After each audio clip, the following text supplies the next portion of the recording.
let me ask you this. If you and Joe Rogan were friends and you said, all right, Joe, you can finally come over and meet my son, do you think Joe would put on a mask? Hmm. I don't know. He seems like a guy, if I ask him to, he probably would. Oh, you think so? But I think he's got enough horse dewormer in him that I think he's fine. All right. So what do you make of all that? So to be clear, you're joking, right? Absolutely. Okay. Absolutely. So you, Yeah. like everyone else I'm seeing online, don't actually think he's taking horse dewormer. No, Okay. no. That was, I mean, that was what everybody took off with because it is, I mean, there's different forms of Right. ivermectin. Right. People just heard ivermectin and they're like, oh my God. And then just took off with the fact that he's going to, the stable and getting horse dewormer and, and taking it. That's ridiculous. Correct. But where I'm wondering, you sent me a clip earlier of Tom Segura on the Joe Rogan Experience, and he was kind of explaining himself and all that. Um, he said that he was like he felt great within like 4 days, right? 4 days period. Yeah. After the stuff he took, he felt great. A lot of people only go through like a day or two of it.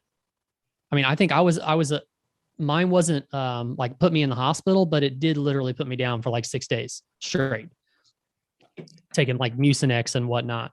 But I just wonder, with his immune system being as good as it is and stuff like that, I wonder if he didn't take all that stuff and he just took Mucinex, would it only taken like 3 or 4 days and him be good again?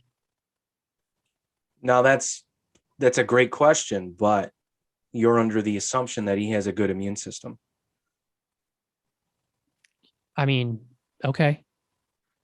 So he was taking the monoclonal antibodies, and you have to Yeah. qualify for those.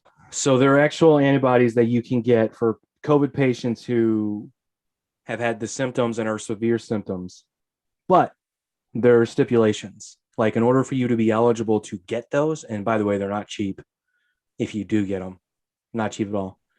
But Yeah. there are certain stipulations as to, how do you get those? You have to be specific things. So here's the list that I found.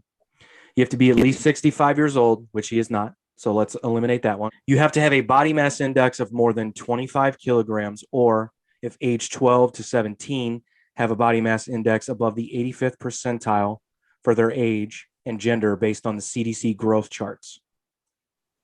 So that's where I'm thinking he was eligible. He likely has a high body mass index because of his build. Okay. Now, are Or these he's just are using his wealth to just get stuff that normal people can't get. Some of the other stipulations, you have to have a medical condition like chronic kidney disease, cardiovascular disease, including congenital heart disease or hypertension, diabetes, Down syndrome, dementia, liver disease, chronic lung disease, sickle cell, or immunosuppressive disease, or be on immunosuppressive treatments. You also can be a current or former smoker, which I think is incredibly ridiculous.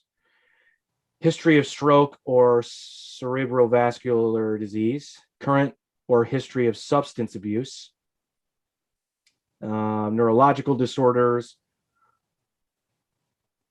or have a medical related technological dependence. So for him, if he really was trying to meet the criteria of being eligible, I'm assuming it's coming from that body mass index, or he has a sickness or disorder that we don't know about. or he's just friends with enough doctors that he can get a script written for him. Yeah, he definitely has the money and he knows the right people. So Mm-hmm. that clip was interesting on a few different levels. I'm going to start. Let's say we're going to go backwards. So he Okay. starts by talking about how he got sick, what he did to not be sick anymore, so on and so forth. Let's not even talk about that yet. What I found interesting was Tom Segura commented on the amount of people that said they wish he had been more sick, Mm-hmm. right? Because he's been very outspoken about how he's not going to get the vaccine. He doesn't think all people should get the vaccine. Masks are for pussies, which he definitely has said. Now, was he joking? Maybe. Was it the right thing to be joking about on such a huge platform? Probably not. Can he say whatever he wants? Sure. He Right. has to understand that he's going to fall under heavy, heavy scrutiny if he makes a statement like that. So, but he's also been towing the line as far as how real he thinks COVID actually is. and who it impacts the most. So the one thing that he said is to be healthy, which I agree with him. You should. You know, if you don't want to worry about COVID so much, a good start is being a healthy person, healthy diet, exercise, mental health, sleep, all that stuff. And I agree with him 100%. We've been talking about that since the beginning.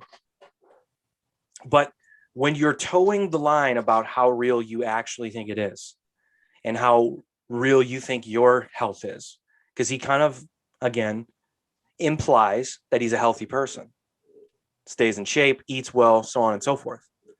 So if you truly believe that, why did you exhaust all of your resources to get as much treatment as possible? Right. Because regular Joes like you and I don't have easy access to IV drips of 10,000 milligrams of vitamin C. Right. Right. Mm-hmm. We don't have, the resources to just go out and get those antibodies or get ivermectin. Right. Mm-hmm. Could we? Sure. What is the price to be paid if we do? Right. Right. So if he truly believes that A, it's not necessarily that real for people like himself, or B, that he's that healthy, then why not just stick it out and see what happens? True. Now, I certainly am not like everyone else on the other end. I didn't want the guy to be sick. I didn't want any harm to be done to the guy from getting it. Well, he made the comment in that too. He's like, I basically pissed everybody off because I got better so fast. Yeah. All these people who are like, I wish he would get sick. I wish he would die. I wish this, that, and the other. He just, went completely against what they wanted and just pissed them off more. Here's what I wish he had said, though. It's fine. You did get better fast. But guess what? There are people who have gotten better quicker than you that didn't have any of the stuff you had. Yeah. Which is it's a very important distinction to make. And it's something that should probably be said on that platform. The only thing that distinguishes him for me a little bit differently from other people is, like I said, 3 or 4 days, a lot of people get over the worst of it within 3 or 4 days by just sticking it out or by taking Mucinex or whatever. They feel better. But didn't he actually take a COVID test after like the 4th day and he was negative? I read that, but I don't know how true that is. Because I seen a post on social media of him showing the negative COVID test. Right. Oh, by the way, we all don't have access to those things either. That's true. But that's what, to me, distinguishes him a little bit, because most people wouldn't be showing a negative COVID test after 4 days, even if they felt better, right? Yeah. It normally stays in your system for quite a long time. So I don't know how that works. I'll be curious to see how he talks about, if he even does talk about it anymore. I would imagine that after Segura, he's probably not. I mean, someone might ask him if he has a guest on, they might ask him, but I'd be curious to see just how condescending his tone gets moving forward, because he feels like he beat it, right? He feels like it was. You think he's going to be arrogant about it? He's already been arrogant about it. So that's been my biggest problem. And it goes back to this bubble that I'm talking about that he lives in. And he just has to understand, and he doesn't have to care about regular people.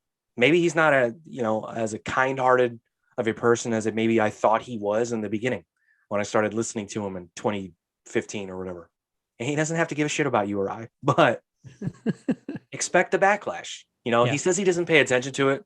I don't believe that. Because Tom Segura was like, yeah, I read this and I read that. And Joe Rogan was like, I don't pay attention to any of it. But then he 2 minutes later said, yeah, I know people were upset that I didn't get that sick. Okay, well, something's happening. You're not completely blind to all of it. You're not oblivious to all of it. So I'm curious to see what his tone is moving forward.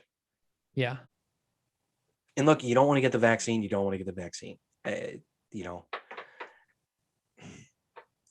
again, we all don't have the resources he has. Right. Hey, has he earned those resources? Sure. Has he earned the right to get the best medical care, to know the best doctors who can get him, different treatments than just getting the Pfizer vaccine? Sure. Doesn't mean we can't talk about them. Right. Well, another thing is too, when it comes to the social media thing, it's, how many, I'm sure you had friends on your social media that took off with that whole ivermectin thing too, about, as soon as somebody said that they were taking ivermectin, all of a sudden it's like they're taking horse and cow medicine. Like, you don't do that. And I did the same thing. As soon as I seen that on social media, I think I actually shared it. on Facebook and said, people, we just need to let people start weeding themselves out if this is true.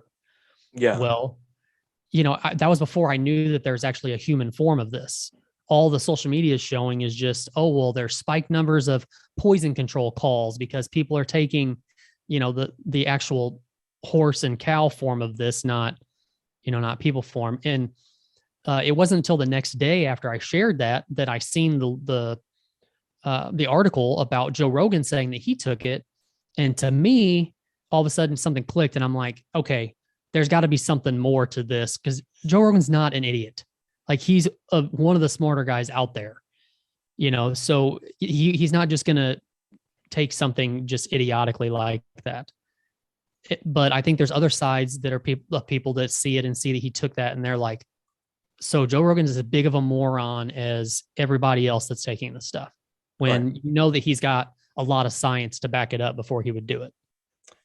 Yeah. Yeah. I never once thought that he was one of those morons, but there are those morons. Yeah. There are.